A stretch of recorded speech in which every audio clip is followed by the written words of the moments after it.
Salam alaikum. C'est un exercice sur les vibrations. Donc, on va considérer un fléau. Il est constitué par une barre qui balance au point haut et elle porte dans ses deux extrémités la petite masse petit m et la masse grand M. La masse grand M est attachée à deux consorts de vecteurs K1 et K2. Alors, pour avoir des oscillations, il suffit de tirer la grande masse grand M d'une distance et la relâcher. On aura ainsi des rotations. On note que dans ce cas-là, la barre est de masse négligeable. Notre but, c'est le calcul du Lagrangien qui est EC moins EP. Alors, on voit bien qu'il y a un seul degré de liberté. La seule variable, c'est θ. Si on a le x là, cette distance x, elle est reliée à θ, c'est-à-dire qu'il y a une relation entre le θ et le x. Si on prend par exemple sinus θ,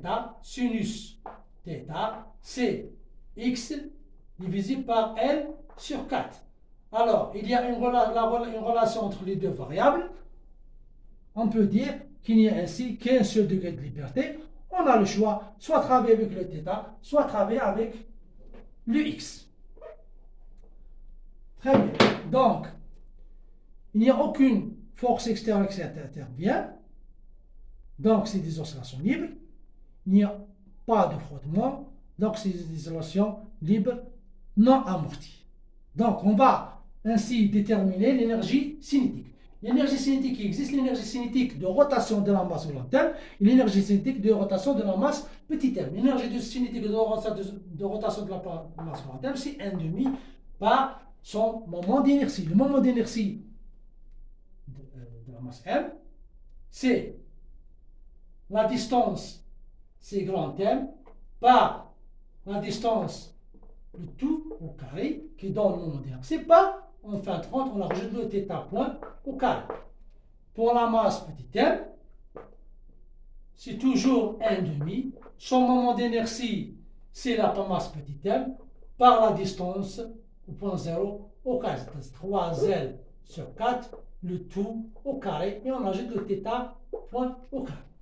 On a déterminé les énergies cinétiques qui existent. Passons maintenant aux énergies potentielles. Là, on a deux sortes de types d'énergie potentielle. On a l'énergie potentielle élastique et l'énergie potentielle gravitationnelle. L'énergie potentielle élastique, elle est due aux deux ressorts. Donc, si le ressort là s'allonge de x, le deuxième se retrouve ici de moins x. Donc, on aura l'énergie potentielle élastique, c'est 1,5 de K1 par x au carré, plus 1,5 de K2 par moins x le tout au carré. Le moins x au carré, ça va nous donner 1 x au carré. On aura 23, c'est 1,5 de K1 plus K2 par x au carré. On a terminé avec l'énergie potentielle élastique. Passons à l'énergie potentielle gravitationnelle. Alors, pour calculer l'énergie potentielle gravitationnelle, on doit choisir le référence. On va le choisir ici. EPG égale à 0, sachant qu'à l'équilibre, θ égale à 0. Donc, les énergies potentielles et gravitationnelles qui existent, c'est celle de la masse grand M et celle de la masse petit m. Donc, l'énergie potentielle gravitationnelle, la masse grand M. La masse grand M se retrouve au-dessous de l'énergie de la référence de l'énergie potentielle. Donc, c'est un moins grand M G par la distance de la masse grand M aux références, qui est L sur 4 sinus θ. Concernant l'énergie potentielle gravitationnelle de la masse petite m, elle se retrouve au-dessus de référence, donc plus mg, la distance, cette distance c'est 3L sur 4 sinus θ. Très bien. Donc, en fin de compte, pour trouver le Lagrangien, il suffit d'écrire c'est l'énergie cinétique totale moins l'énergie potentielle totale. Très bien. On peut rendre ces oscillations, ce système qui est libre amorti, on va le changer ou bien on va le rajouter quelque chose de sorte qu'il devient amorti. Tout simplement, on peut ajouter un amortisseur ici, qui va être attaché à la masse grand terme. Donc, le Q, ce sera quoi?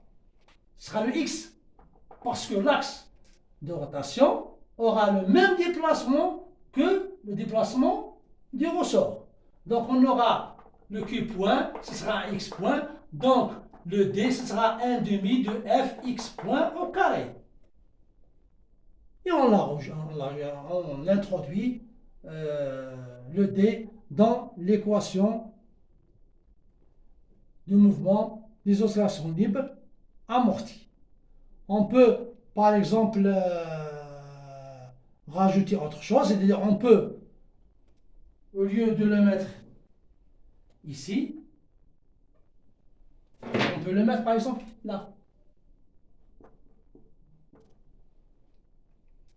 Alors, si on le met là, le X, ça sera, le Q, ça sera cette distance. C'est-à-dire, dans ce cas-là, ce Q, c'est quoi? Le Q sera 3L sur 4 sinus θ. Ce qui donne Q point sera 3L sur 4 θ point cosinus θ.